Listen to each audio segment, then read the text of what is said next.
The debate over separation of church and state here in the U.S.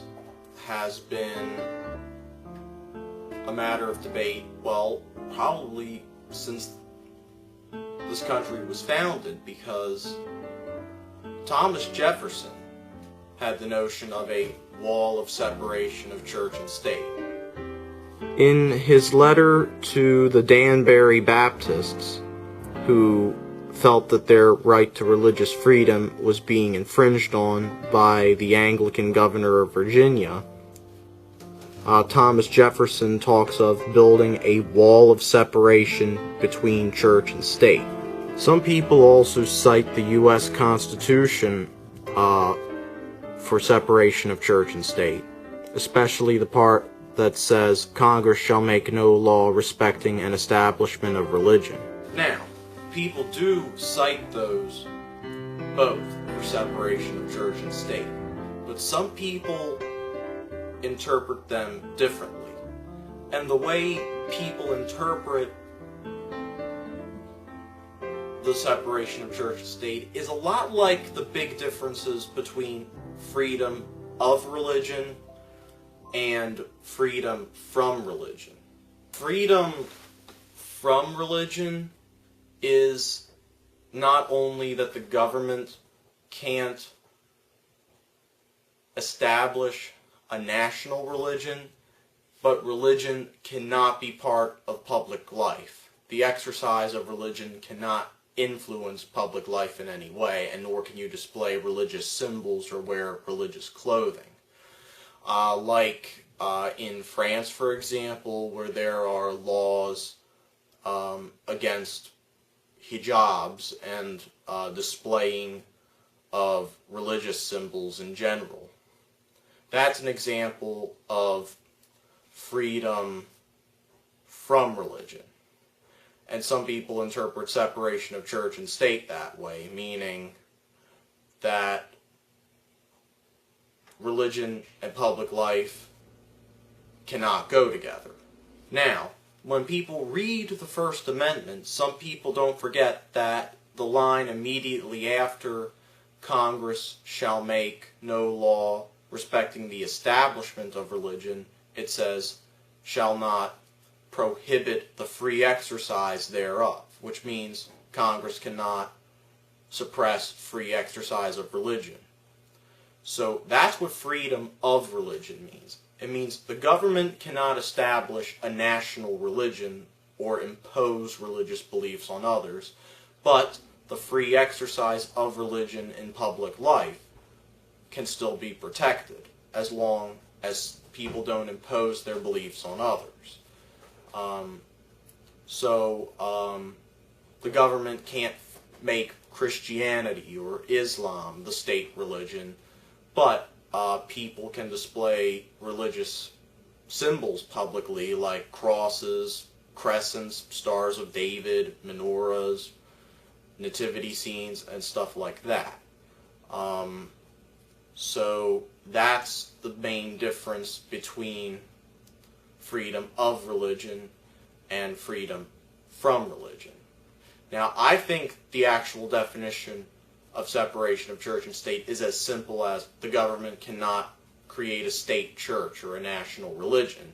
But, again, free exercise of religion in public life can be protected, and for a long time, people's religious beliefs have helped influence public life, regardless of whether they're Christian, Jewish, Muslim, Buddhist, Hindu, or whatever. Now, one thing that people have been debating constantly is America a Christian nation? Well, in that case, people, regardless of what their political views are or what their religious views are misinterpreting a lot of things.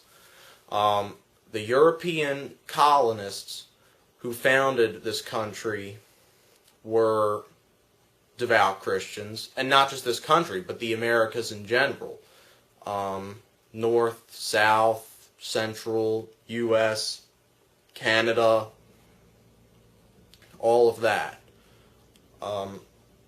The Spanish colonists were devout Catholics. The French colonists in Canada and other parts of the U.S. were devout Catholics as well, and the British, Dutch, and German settlers were mostly devout Protestants. So yes, you can make a case and say that America was founded by devout Christians, but that's not at all the same as saying America was founded as a Christian nation. If these European Christians came here and said, okay, this is a Christian nation and anyone who's not a Christian should get out, they'd have done that a long time ago. But that's not what religious freedom should mean. It should mean we're a nation of every religion, honestly. Now, some people will say that America was founded on biblical principles, which is a lot more accurate than saying America was founded as a Christian nation. Because if you say it's founded on biblical principles, that actually does, believe it or not, support every religion in this country that has the right to freely exercise their beliefs, because Christian and Jewish biblical principles are similar despite theological differences. What Jews and Christians call biblical principles would be what Muslims think of as Quranic principles, and what all of them think of as biblical principles and Quranic principles could be what a Buddhist calls spiritual enlightenment. So that's a lot more accurate than saying America was founded as the religion, as the nation of one religion. Now, the issue of state-sanctioned school prayer, mostly in public schools, is looped in there somehow. That's an issue I'm tending to be pretty neutral on, because I feel that in the past the schools did favor Christian prayers and didn't include the ones for the Jews or the Muslims or whoever they had in their schools. Now, they should be allowed to have like clubs and organizations for students who are of particular faiths, and they should be allowed to have interfaith services.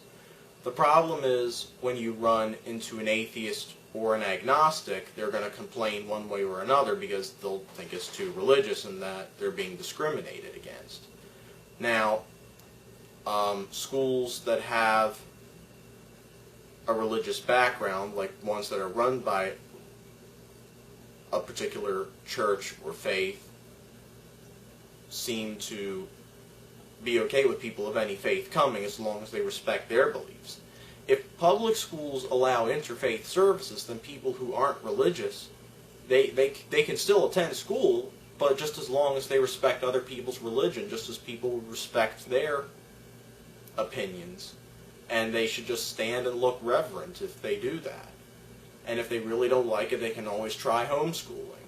That has worked for some people, but for different matters, obviously. Anyway, this is my take on separation of church and state.